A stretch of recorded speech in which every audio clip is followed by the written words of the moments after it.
नमस्कार दोस्तों, कैसे हैं आप सब। आप सभी लोगों का स्वागत है आपके अपने परिवार लर्नर गाइड।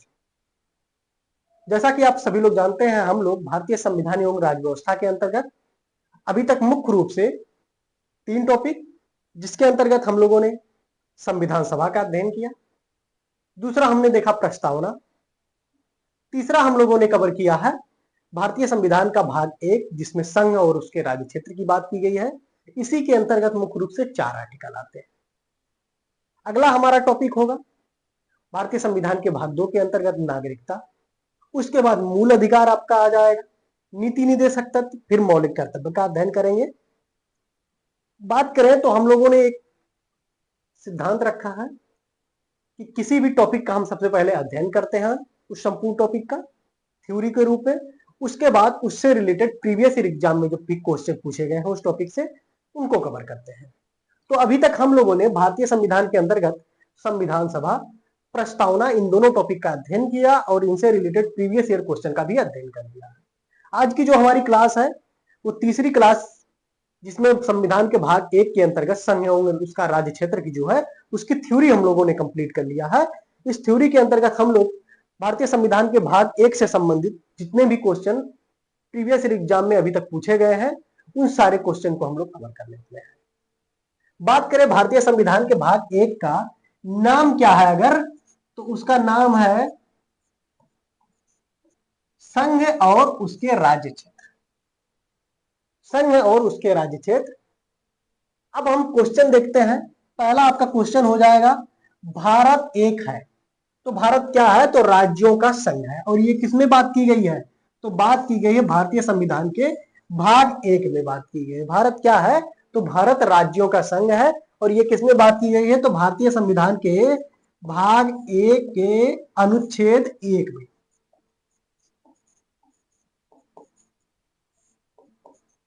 अनुच्छेद 1 में बात की गई है, ठीक है।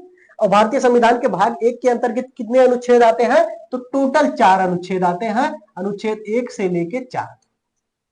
सर्वप्रथम थोड़ा सा आप इसको देख लें, तब आपको क्वेश्चन करने में आपको मजा आएगा। बात करें सर्वप्रथम अनुच्छेद 1 में किस चीज की बात की गई है, इसमें बात की गई है भारत अर्थात इंडिया राज्यों का संघ है। क्या बात की गई है, भारत अर्थात इंडिया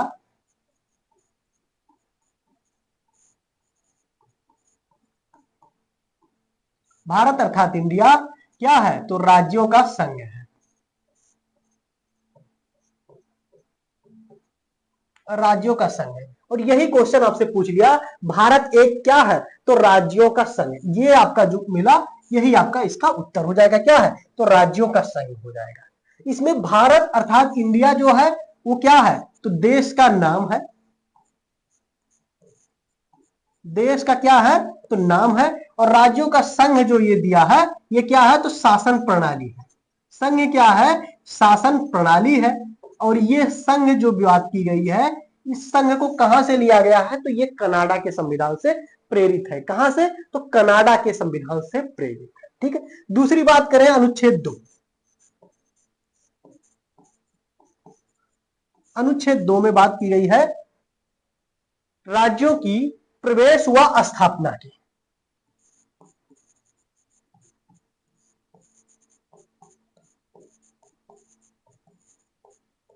राज्यों की प्रवेश व स्थापना की बात की गई है। किसमें, तो आपका संविधान के भाग 1 के अनुच्छेद 2 में। संविधान के भाग 1 जिसके अंतर्गत मुख्य रूप से 4 आर्टिकल आते हैं, आर्टिकल 1, आर्टिकल 2, आर्टिकल 3 और आर्टिकल 4। उसमें बात की गई है भारतीय संविधान के अनुच्छेद किसमें, तो अनुच्छेद 2 में बात की गई है।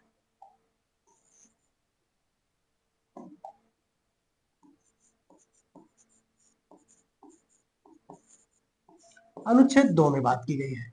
इसी के अंतर्गत राज्यों के प्रवेश व स्थापना की जो बात की गई है, इसी राज्यों की जो प्रवेश एक शब्द है, इसी के अंतर्गत 36वां संविधान संशोधन होता है।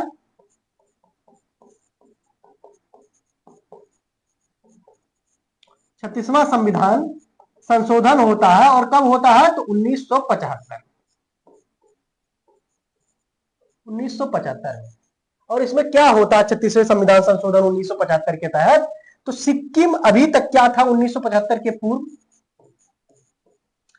1975 के पूर्व सिक्किम एक स्वतंत्र देश था और इसी के तहत क्या होता है, तो भारतीय संघ में उसका प्रवेश कर लिया जाता है। सिक्किम का क्या कर लिया जाता है, तो 36वें संविधान संशोधन 1975 के तहत सिक्किम का भारतीय संघ में प्रवेश कर दिया जाता है। अर्थात सिक्किम अब एक स्वतंत्र राष्ट्र ना होके क्या हो जाता है, तो भारतीय संघ का एक राज्य हो जाता है।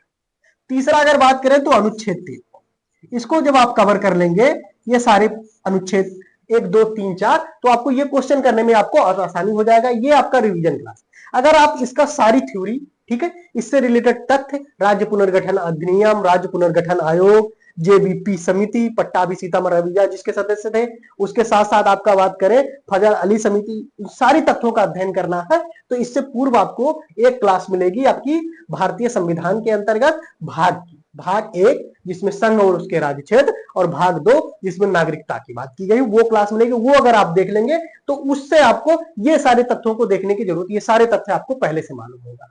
बात करें भारतीय संविधान के भाग 3 में, तो नए राज्यों के निर्माण की बात की गई है। किसके, तो नए राज्यों के निर्माण की बात की गई। किसमें की गई है, तो भारतीय संविधान के भाग 3 में नए राज्यों के निर्माण की बात की गई है।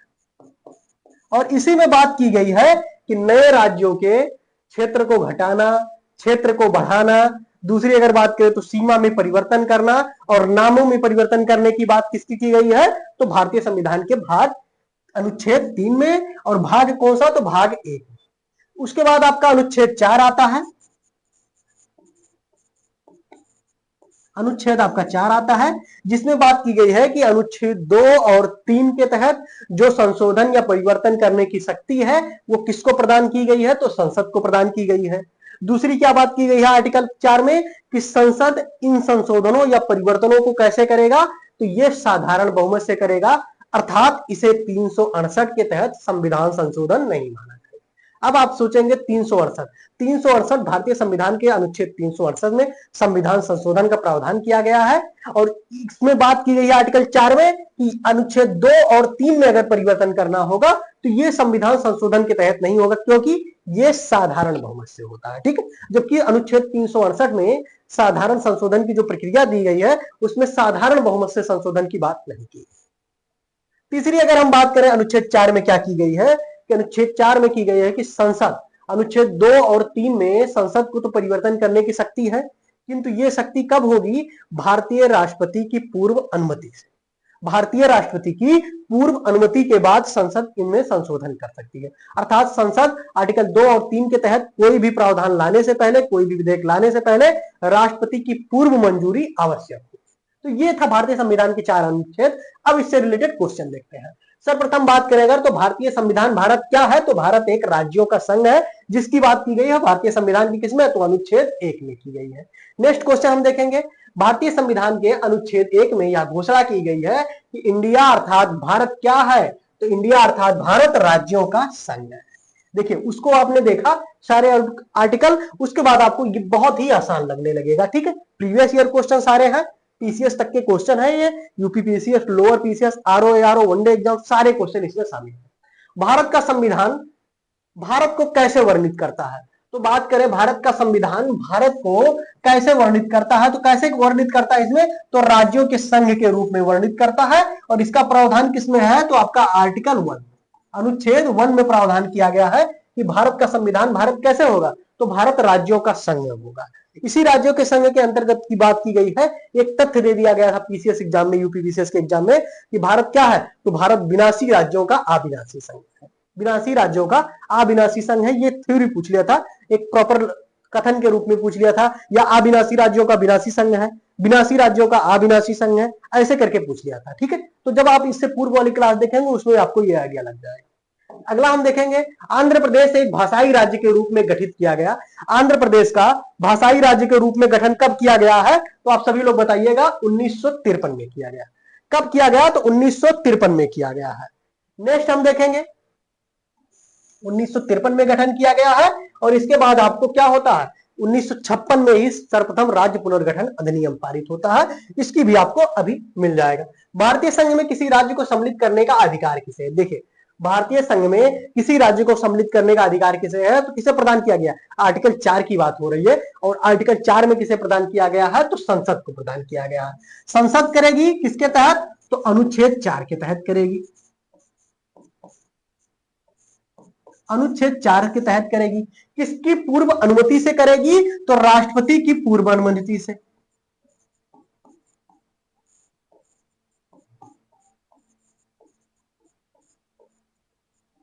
किसकी पूर्व अनुमति से करेगी, तो राष्ट्रपति की पूर्व अनुमति से करेगी।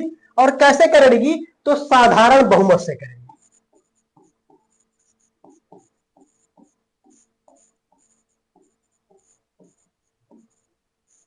साधारण बहुमत से करेगी। किसी राज्य को सम्मिलित करने अर्थात प्रवेश व स्थापना की बात हो रही है। सम्मिलित करने का मतलब होता है क्या, प्रवेश करने से संबंधित। और प्रवेश करने की बात किसमें की गई है, आर्टिकल 2 में की गई है। जैसा कि मैंने आप सभी लोगों को बताया, प्रवेश व स्थापना, जिसके तहत सिक्किम क्या था, पहले एक स्वतंत्र देश था 1975 से पूर्व, किंतु 36वां संविधान संशोधन 1975 के तहत सिक्किम को क्या किया गया, भारतीय राज्य के रूप में उसे सम्मिलित कर लिया गया है। किसी राज्य के नाम में परिवर्तन करने का अधिकार निम्नलिखित में से किसको प्राप्त हो, तो नाम में जो परिवर्तन करने की बात की गई है वो किसमें की गई है, भारतीय संविधान के भाग 1 के अंतर्गत अनुच्छेद 3 में। अनुच्छेद 3 में की गई नए राज्यों के निर्माण। दूसरी बात की गई है कि नए राज्यों के निर्माण, और किसकी बात, तो नए राज्यों के निर्माण और राज्यों के क्षेत्र सीमा, क्षेत्र को बढ़ाना, क्षेत्र को घटाना, सीमा में परिवर्तन करना और नए राज्यों के नामों में परिवर्तन करना। और 3 के तहत ये परिवर्तन होता है, ठीक है, 3 में बात परिवर्तन की गई है। और परिवर्तन किसके तहत होगा, संसद ये परिवर्तन करेगा। और ये संसद किसके तहत करेगा, तो संसद के पास ये जो शक्ति है वो आर्टिकल 4 में प्रावधान किया गया है। और ये कैसे करेगी, तो साधारण बहुमत से, राष्ट्रपति की पूर्व अनुमति से करेगी।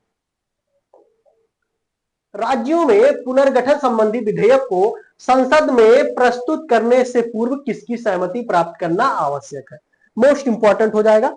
किसी राज्य का पुनर्गठन करना है, या उसके क्षेत्र को बढ़ाना है, उसके क्षेत्र को घटाना है, किसी राज्य के सीमा में परिवर्तन करना है, या किसी राज्य के नाम में परिवर्तन करना है, ठीक है। इन परिवर्तनों के लिए किसकी सहमति प्रस्तुत करने से पूर्व, संसद विधेयक को संसद में प्रस्तुत करने से पूर्व किसकी सहमति की जरूरत है, तो राष्ट्रपति की पूर्व सहमति से। और इसका प्रावधान किसमें किया गया, तो आर्टिकल 4। देखिए हम कई तथ्यों को बार बार आपको रिपीट कर रहे हैं, ठीक है। आर्टिकल 4, आर्टिकल 2 बार बार रिपीट ये कर रहे हैं कि आप जब भी 15 से 20 मिनट 25 मिनट इस क्लास में बैठेंगे तो आपको इस चीज की तो गारंटी हो जाएगी कि अगर केवल आप सुनेंगे तो आपको ये सारे तथ्य, सारे आर्टिकल याद हो जाएंगे, ठीक है। तो इसलिए मैं बार बार रिपीट करता हूं। नेक्स्ट हम देखेंगे नए राज्यों के गठन अथवा सीमा में परिवर्तन करने का अधिकार किसको है। नए राज्यों के गठन और सीमा में परिवर्तन करने का अधिकार किसको है, तो आपका हो जाएगा संसद को। संसद कैसे करेगा, तो साधारण बहुमत से करेगा, राष्ट्रपति की पूर्व अनुमति से कहेगा। और संसद को यह अधिकार किस आर्टिकल में प्राप्त है, तो आर्टिकल 4 में प्रदान किया गया है, भारतीय संविधान के भाग 4 में। भाग 1 आर्टिकल 4 में निम्नलिखित में से कौन किसी राज्य क्षेत्र का, किसी राज्य का क्षेत्र घटा या बढ़ा सकता है। कौन बढ़ा सकता है, तो संसद बढ़ा सकता है। किसी राज्य के क्षेत्र ये घटा सकता है, बढ़ा सकता है, उसकी सीमा में परिवर्तन कर सकता है, नए राज्यों का निर्माण कर सकता है। इन सारे तथ्यों को कौन कर सकता है, तो संसद करेगा, राष्ट्रपति की पूर्व अनुमति से। किस आर्टिकल के तहत, तो संसद को यह अधिकार प्राप्त है आर्टिकल 4। अगला हम देखेंगे अन्य रजवाड़ों के भारत में विलय के बाद भी 3 राज्यों में भारत में शामिल होना विलंबित किया था। ध्यान रखेंगे, भारतीय संविधान जब 1947 में देश आजाद हुआ, उसके बाद भारतीय संविधान लागू हुआ, सारे राज्यों का क्या हुआ, भारत में विलय हो गया। 552 देशी रियासतें थी उस टाइम पे, ठीक है। उनमें से 549, कितनी टोटल रियासतें थी, तो 552 देशी रियासतें। इन 552 देशी रियासतों में 549 देशी रियासतें जो थी, इनको भारतीय संघ में शामिल कर लिया गया। किसके सहयोग से, तो सरदार वल्लभ भाई पटेल ने विशेष रूप से इसमें भूमिका निभाई। 2 लोगों ने, सरदार वल्लभ भाई पटेल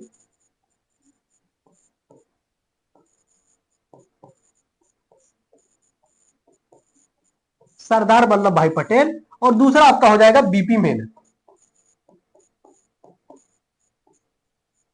बीपी मेनन, इन दोनों ने इन 549 देशी रियासतों को भारतीय संघ में शामिल करने के विशेष रूप से भूमिका निभाई।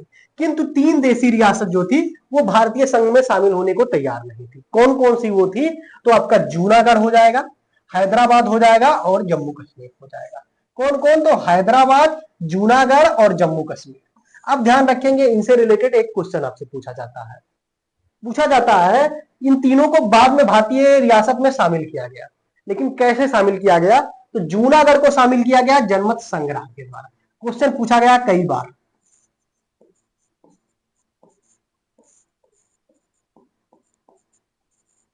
जनमत संग्रह के द्वारा जूनागढ़ को शामिल किया गया। उसके बाद हैदराबाद की अगर बात करें तो कैसे शामिल किया गया? तो ऑपरेशन पोलो, मोस्ट इंपॉर्टेंट हो जाएगा ये ऑपरेशन।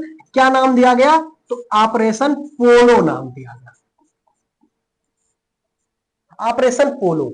और बात क्या करें अगर, तो ऑपरेशन पोलो नामक पुलिस कार्रवाई, मोस्ट इंपॉर्टेंट यहां आप किसकी ध्यान रखेंगे? पुलिस शब्द को ध्यान रखेंगे।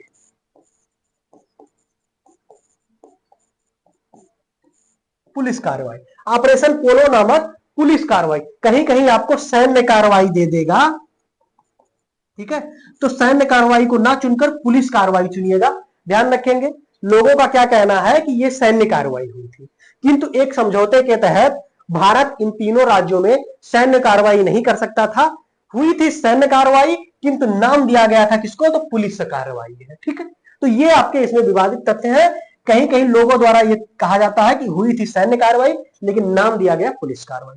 तो ऑपरेशन पोलो नामक पुलिस कार्रवाई करके हैदराबाद का विलय भारत में किया गया। अब बचा आपका जम्मू कश्मीर। जम्मू कश्मीर के उस टाइम के राजा जो थे वो हरि सिंह थे, राजा हरि सिंह। और इन्होंने क्या किया? इन्होंने भारत में शामिल होने से इनकार कर दिया था। शुरुआत में अपने आप को एक स्वतंत्र राष्ट्र के रूप में ये घोषित करना चाहते थे, किंतु जब भारत का विभाजन हो गया, भारत को स्वतंत्रता मिली, भारत का विभाजन हुआ, तो उसके बाद क्या हुआ? जम्मू कश्मीर पर पाकिस्तान के कबीलाइयों द्वारा हमला कर दिया गया, जिसके अंदर भारत पाकिस्तान के सैनिक यानी कि आर्मी लोग भी शामिल थे। किंतु नाम क्या दिया गया कि पाकिस्तान के कबीलाइयों द्वारा जम्मू कश्मीर पर अटैक हुआ, जिसको सुरक्षा को लेके वहां के राजा हरि सिंह ने क्या किया? भारत के सामने सहायता मांगने आई। और भारत की अगर बात करें तो यहीं पे पंडित जवाहरलाल नेहरू के समक्ष इन्होंने विलय पत्र पर हस्ताक्षर किया। विलय पत्र पर हस्ताक्षर करके क्या किया? जम्मू कश्मीर को भारत के हवाले कर दिया कि आप इसकी सुरक्षा कीजिए, ये आज से भारतीय संघ का एक राज्य होगा। विलय पत्र पर हस्ताक्षर, जब भी जम्मू कश्मीर तो विलय पत्र पर हस्ताक्षर, हैदराबाद तो ऑपरेशन पोलो, और जूनागढ़ की जब बात आएगी तो जूनागढ़ जनमत संग्रह हो जाएगा, ठीक है। नेक्स्ट क्वेश्चन हम कवर करने वाले हैं, क्वेश्चन नंबर हमारा 11 हो जाएगा। 500 से अधिक रजवाड़ों देशी रियासतों के भारत में विलय के लिए कौन उत्तरदायी? मोस्ट इंपॉर्टेंट, कितना? तो टोटल 552 देशी रियासतें थी, इसमें से 549 देशी रियासतें जो थी, 549 देशी रियासतें थी, इसमें से ध्यान रखेंगे सबसे महत्वपूर्ण किसने? तो मैंने आप सभी लोगों को बताया कौन कौन हो जाएंगे, सरदार वल्लभ भाई पटेल। इन्होंने सबसे महत्वपूर्ण भूमिका निभाई। और इनके साथ अगर आपको विकल्प में मिले आपका बीपी मेनन, इन्होंने भी भूमिका निभाई थी, लेकिन सबसे महत्वपूर्ण भूमिका किसने निभाई? तो सरदार वल्लभ भाई पटेल ने इन देशी रियासतों को भारतीय संघ में शामिल होने के लिए महत्वपूर्ण भूमिका निभाई। देखिए सेम क्वेश्चन आ गया, निम्नलिखित जोड़ों में से किसने देशी रियासतों को भारतीय संघ का अंग बनाने में सबसे महत्वपूर्ण भूमिका निभाई? तो किसके द्वारा निभाया गया? तो सरदार वल्लभ भाई पटेल और बीपी मेनन। मोस्ट इंपॉर्टेंट आपका हो जाएगा पी, ध्यान रखेंगे यूपीपीसीएस का ये क्वेश्चन, यूपीपीसीएस में ये क्वेश्चन पूछा गया था।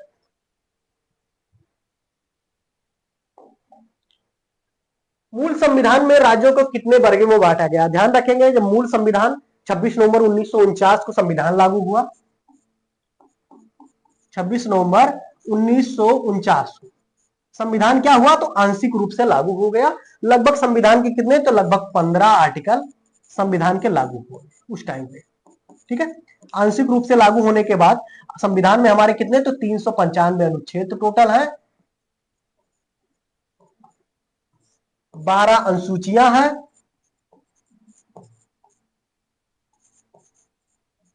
12 अनुसूचियां हैं और 22 भाग। 26 नवंबर 1949 के दिन ये 12 अनुसूचियां ना होकर कितनी थी? तो 8 अनुसूचियां थी, वर्तमान में 12 अनुसूचियां हैं। 26 नवंबर 1949 को जब संविधान लागू हुआ तो इसके केवल 15 अनुच्छेद किसमें? तो अनुच्छेद 15, केवल 15 अनुच्छेद को लागू किया गया। इसके साथ साथ एक अनुच्छेद और लागू होता है, अनुच्छेद 394, जिसमें बात की गई है ये अनुच्छेद 394 अनुच्छेद इन 15 अनुच्छेदों को लागू करता है। अर्थात अगर 395 अनुच्छेद ही नहीं लागू होगा तो ये 15 अनुच्छेद कैसे लागू होंगे? तो कहीं कहीं इसीलिए देता है कि 15 अनुच्छेद ना होकर 16 अनुच्छेद लागू हुए थे। अनुच्छेद 394 भी स्वयं लागू हुआ था, तभी तो उन सारे लोगों को जिंदा रख पाएगा, सारे अनुच्छेदों को ये लागू कर पाएगा। ठीक है, तो कितना तो ध्यान रखेंगे 26 नवंबर 1949 के दिन 15 अनुच्छेद लागू हुए। मूल संविधान में राज्यों के कितने वर्गों में रखा गया? और इसी 26 नवंबर 1949 के टाइम पे बात करें तो राज्यों के कितने वर्गों में रखा गया? तो राज्यों को 4 वर्गों में रखा गया था। 4 वर्गों में, 4 वर्गों में आ बा सादा के रूप में रखा गया था। कितने? तो 4 हो जाएगा। किंतु 1956 में राज्य पुनर्गठन अधिनियम 1956 पारित होता है। क्या पारित होता है? तो राज्य पुनर्गठन अधिनियम 1956।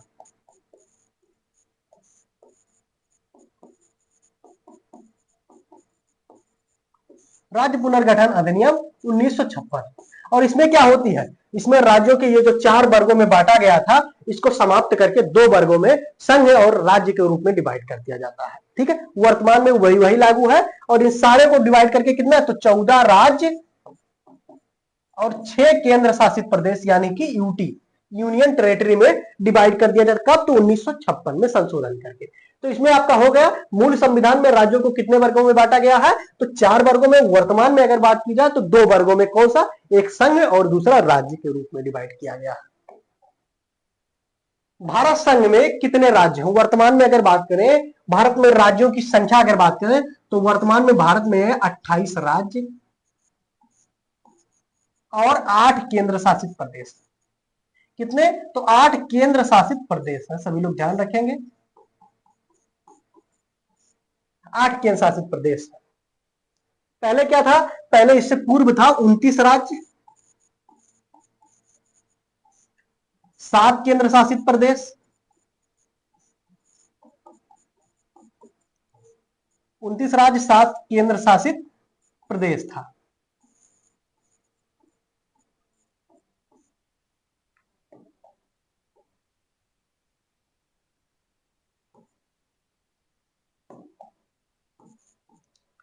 ठीक है, क्यों? 29वां राज्य कौन सा था? तेलंगाना था। उसके बाद क्या हुआ? 29 राज्यों में से एक राज्य घटता है। कौन सा? तो जम्मू कश्मीर में, यानी कि जेके घटता है और ये 2 यूनियन टेरिटरी में डिवाइड हो जाता है। कौन सा? जम्मू कश्मीर और लद्दाख में। ठीक है, तो क्या होगा? तो केंद्र शासित प्रदेश जो 7 से वो बढ़ के 9 हो जाने चाहिए और राज्यों की संख्या घट के 1 हो जानी। तो ये तो समझ में आया कि 28 हो गया, ये 9 हो जाना चाहिए, किंतु 9 क्यों नहीं होता है? तो ध्यान रखेंगे दमन और दीव, दादर नगर हवेली दोनों अलग अलग क्या थे? तो यूनियन टेरिटरी यानी कि केंद्र शासित प्रदेश थे। वर्तमान में इनको मिला के 1 कर दिया गया है। इसीलिए वर्तमान में क्या है? तो राज्यों की संख्या 28 है और केंद्र शासित प्रदेशों की संख्या कितनी है? तो आपका 8 हो जाएगा। संविधान के परिवर्तन के समय अर्थात लागू होने के समय राज्यों को 4 श्रेणियों आ, बा, सा और दा में बांटा गया था। इन श्रेणियों को किस वर्ष समाप्त कर दिया गया? तो मैंने आप सभी लोगों को बताया 1956 का राज्य पुनर्गठन अधिनियम जब पारित हुआ तो इन श्रेणियों को समाप्त कर 2 भागों में डिवाइड किया गया। कौन सा? तो पहला राज्य के रूप में, दूसरा संघ के रूप में। राज्य और उसके संघ यानी कि यूटी के रूप में। कब? 1956 हो जाएगा। भाषा के आधार पर राज्यों के पुनर्गठन किस वर्ष में किया गया? मोस्ट इंपॉर्टेंट ध्यान रखेंगे 26 नवंबर जैसे ये देश स्वतंत्र होता है 15 अगस्त 1947 के बाद राज्यों की मांग बढ़ने लगती है भाषा के आधार पे। और सर्वप्रथम अगर बात करें तो बहुत सारे राज्यों की मांग में एक मुख्य राज्य आता है मद्रास। और मद्रास में तेलुगु भाषा के लिए एक अलग राज्य की मांग होती है। और इसके मुख्य रूप से लीडर कौन होते हैं? तो कांग्रेस पार्टी के एक संबंधित नेता है श्री पोती श्रीरामुलु। ठीक है, कौन है? तो आपका हो जाएगा पोती, इनका नाम आप सभी लोग जानेंगे, पोती श्री रामुलु। ये किनका संबंध किससे था? तो कांग्रेस पार्टी से संबंधित थी। किस भाषा से थे? तो तेलुगु भाषा से।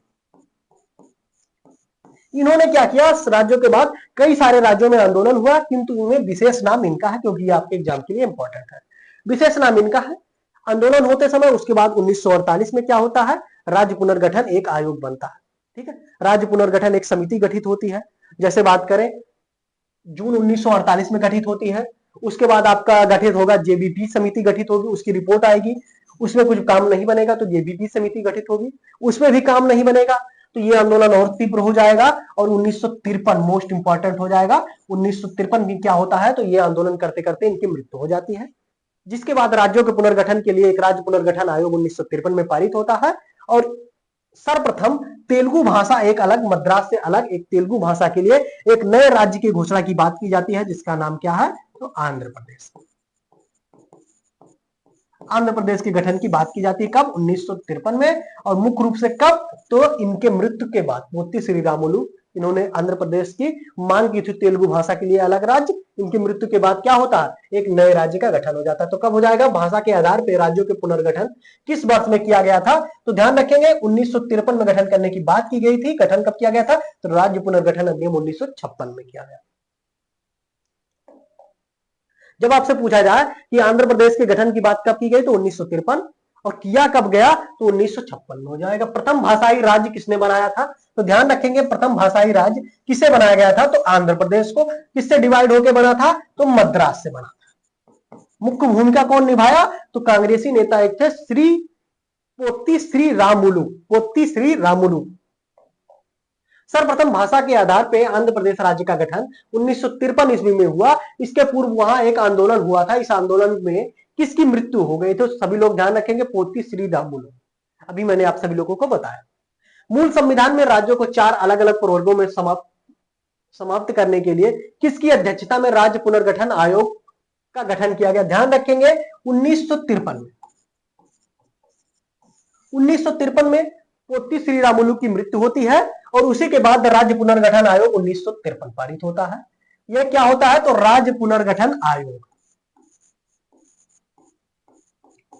ध्यान रखेंगे राज्य पुनर्गठन आयोग और राज्य पुनर्गठन अधिनियम में फर्क रखेंगे। राज्य पुनर्गठन आयोग की जब बात होगी तो 1953 होगी और यहीं पे आपकी जब 1956 की बात होगी तो राज्य पुनर्गठन अधिनियम होगा।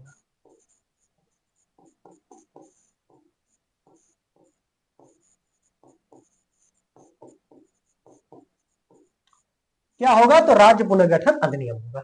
अब ये राज्य पुनर्गठन आयोग जो 1953 में बनी, इसकी अध्यक्षता किसने किया तो फजल अली ने। फजल अली, इसके 2 अन्य सदस्य थे के एम पारिक्कर और हृदयनाथ कुंजरू।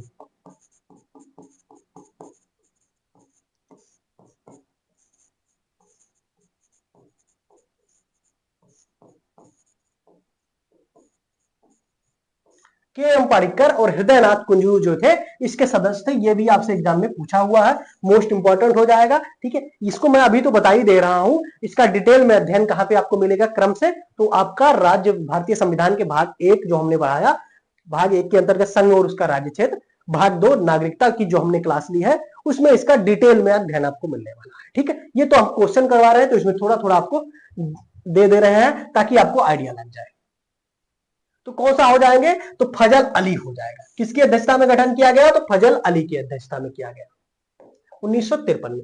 राज्य पुनर्गठन आयोग का बात कर रहा है और किस वर्ष गठित किया गया। देखिए आपको विकल्प 1953 दिया है, 56 नहीं दिया है, नहीं 53 के साथ 56 भी दे देता है और लोग गलती कर देते हैं। राज्य पुनर्गठन आयोग कब हो जाएगा तो 1953 और अधिनियम राज्य पुनर्गठन अधिनियम तो 1956। भाषागत आधार पर राज्यों के पुनर्गठन के लिए भारत सरकार ने दिसंबर 1953 में राज्य पुनर्गठन आयोग की नियुक्ति की थी, जिसकी रिपोर्ट के आधार पर 1956 में देखिए 1953 में राज्य पुनर्गठन आयोग की नियुक्ति की थी, जिसकी रिपोर्ट के आधार पे 1956 ईस्वी में राज्य पुनर्गठन अधिनियम संसद ने पारित किया। इस आयोग के अध्यक्ष कौन थे, इस आयोग के अध्यक्ष कौन थे राज्य पुनर्गठन आयोग के, तो अभी मैंने आपको बताया फजल अली, जस्टिस फजल अली जो थे वो राज्य पुनर्गठन अधिनियम आयोग 1953 के अध्यक्ष थे। उसके बाद बात करें पंडित एच एन कुंजरू, हृदयनाथ कुंजरू हो जाएंगे। और दूसरा कर दिया है कि नहीं, के एम पारिक्कर नहीं दिया, तो के एम पारिक्कर और हृदयनाथ कुंजरू क्या है इसके सदस्य थे और जस्टिस फजल अली जो थे उसके अध्यक्ष थे। राज्य पुनर्गठन अधिनियम कब पारित किया गया तो ध्यान रखेंगे अधिनियम की बात हो रही है तो आपका 56 हो जाएगा। कहां पे है यहाँ 1956 में राज्यों का पुनर्गठन से संबंधित बात करें। 1956 में राज्यों का जब पुनर्गठन किया गया, राज्य पुनर्गठन अधिनियम 1956 के तहत, तो कितने राज्य और कितने केंद्र शासित प्रदेशों में डिवाइड किया गया तो ध्यान रखेंगे इससे पहले बात करें अगर तो 4 भागों में राज्यों को डिवाइड किया गया था, आ बा सा और दा के रूप में। किंतु 1956 के राज्य पुनर्गठन अधिनियम के तहत इन्हें दो पार्टों में डिवाइड कर दिया गया और उन दो पार्टों के कितने, तो 14 राज्य और 6 केंद्र शासित प्रदेशों के रूप में डिवाइड किया गया। संघ राज्य क्षेत्र का मतलब केंद्र शासित प्रदेश यानी कि यूटी, यूनियन टेरिटरी। वर्तमान में भारतीय संघ में राज्यों और केंद्र शासित प्रदेशों की संख्या क्रमशः कितनी है, तो 28 राज्य, कहीं पे आपको है ध्यान रखेंगे, इसको सही कर लीजिएगा, 28 राज्य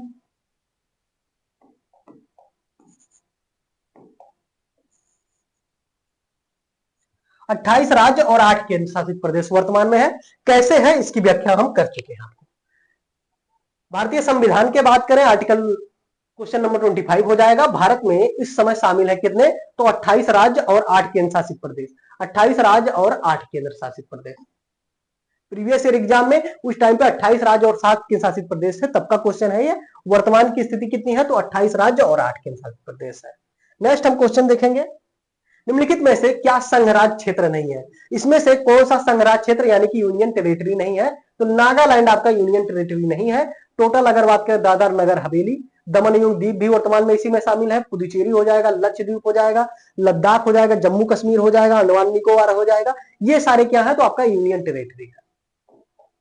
निम्नलिखित में से कौन भारत का एक केंद्र शासित प्रदेश नहीं है, तो ध्यान रखेंगे, चंडीगढ़ यूनियन टेरिटरी हो जाएगा, पुडुचेरी हो जाएगा, लक्षद्वीप हो जाएगा, अंडमान निकोबार हो जाएगा, दमन एवं दीव और दादर नगर हवेली हो जाएगा। उसके बाद आपका लद्दाख हो जाएगा और क्या हो जाएगा, जम्मू कश्मीर हो जाएगा। लेकिन त्रिपुरा क्या है, ये यूनियन टेरिटरी ना होकर भारत का एक राज्य है।